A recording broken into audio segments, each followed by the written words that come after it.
वह महिला पूरा दिन बिस्तर पर बिना हिले डुले पड़ी रहती थी। वह न नहाती थी और न ही कपड़े बदलती थी। वह गंदगी से ढकी हुई थी और उसका घर बदबू मारता था।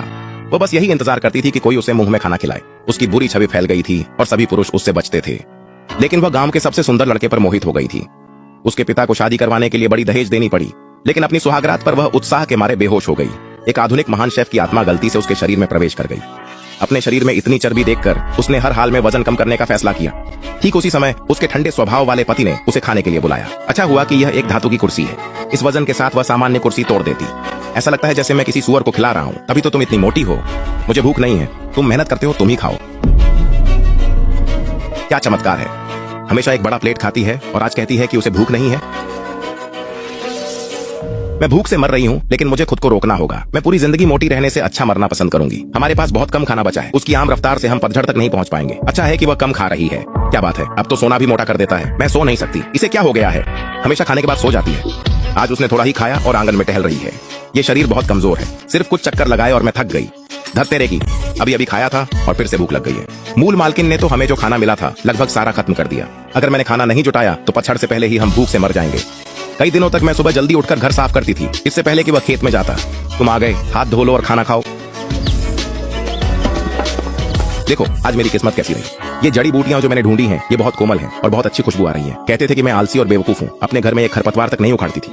लेकिन अब मैं खाना बनाती हूँ और वो भी बहुत स्वादिष्ट बनता है। क्या देख रहे हो, कैसा लगा मेरा बनाया खाना? और खाओ। आज दिन भर खेत में काम किया है। लिन फेंक, मैं जानती हूँ मैं गलत थी और मुझसे गलतियां हुई हैं। मैं चाहती हूँ कि हम दोनों की जिंदगी अच्छी हो। उसने मेरे माता पिता से हमें घर से निकलवा दिया और मुझे नशा भी दिया। मैं उस पर क्यों भरोसा करूँ? अब से मैं खाना बनाऊंगी, तुम बर्तन धोओगे। ठीक है, अब देखेंगे कि तुम कौन सा नया चाल चलती हो। 1 महीने बाद मेरे खान पान का असर दिखने लगा। अब भी मेरा चेहरा गोल है, लेकिन कम से कम मेरी गर्दन तो दिखने लगी है। मेरा शरीर हल्का महसूस हो रहा है। अब मैं आंगन में 1 घंटा चल सकती हूँ बिना ज्यादा थके। इतनी सारी उबली हुई जड़ी बूटियां खा खाकर अब मन भर गया है। अब पहाड़ पर जाने का समय आ गया है। शाम को मैं पहाड़ पर जाऊंगी। क्यों?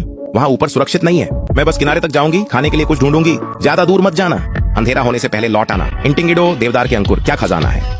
अगर इसमें अंडा या टोफू मिल जाए तो कितना स्वादिष्ट होगा। मुंह में पानी आ गया। ये असली शरीर वाकई ताकतवर है। इसके साथ खाना 1000 गुना स्वादिष्ट लगेगा। कमाल है, आखिरकार हम मांस खाएंगे। इतनी देर से क्यों लौटी? देखो आज मुझे क्या मिला। ये तीतर कहां से लाई? मैंने इसे पहाड़ पर पकड़ा। कमाल है ना? अब दोबारा इतनी दूर अकेले मत जाना। जब से हमें निकाला गया है मैंने मांस नहीं खाया। क्या देख रही हो, खाओ ना। ये चिकन सूप बहुत स्वादिष्ट है। धीरे धीरे खाओ, कोई तुमसे छीनने नहीं वाला।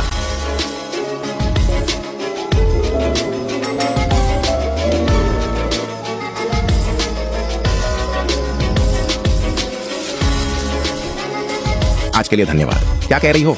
हम पति पत्नी हैं, ये मेरा फर्ज है। कल पहाड़ मत जाना, मैं देखूंगा कैसे खाना जुटाऊं। लिन फेंक, हम सिर्फ बचत करके नहीं चल सकते, हमें आगे बढ़ने के तरीके भी ढूंढने होंगे। चिंता मत करो, मुझे पता है मैं क्या कर रहा हूँ। वांग आंटी अपने पोते के लिए दावत देने वाली हैं, लेकिन शेफ को कोई अर्जेंट काम आ गया है और वह नहीं आ पाएगा। क्या? तो फिर उन 15 टेबल्स का क्या होगा? कल ही तो पार्टी है। ये तो बड़ी मुसीबत है। इस वक्त शेफ कहाँ से मिलेगा? सारा सामान तो खरीद लिया गया है।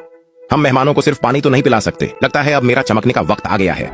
वांग आंटी, मुझे पता चला कि आपके पास दावत के लिए शेफ नहीं है। अरे हाँ, तुम क्या चाहती हो? ये लड़की तो बस खाने के अलावा कुछ जानती ही नहीं। इससे कोई मदद की उम्मीद मत रखना। वांग आंटी, मुझे कोशिश करने दीजिए। क्या कह रही हो? मैं दावत बना दूंगी और आपसे एक भी पैसा नहीं लूंगी। अगर कुछ गलत हुआ तो मैं खुद सारे सामान के पैसे दूंगी। क्या ये पागल हो गई है? जिसने कभी अपनी जिंदगी में एक सब्जी तक नहीं धोई, वही अब दावत बनाएगी?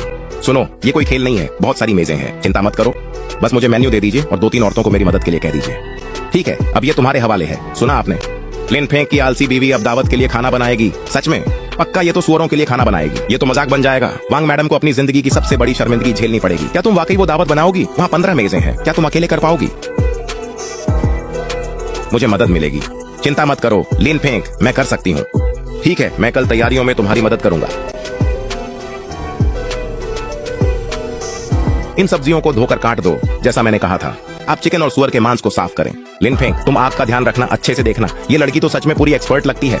यहाँ त्योहारों का खाना सीधा साधा होता है, बहुत ज्यादा चिकनाई और बड़ी बड़ी मात्रा में। लेकिन मैं कुछ अलग और बेहतरीन बनाऊंगी।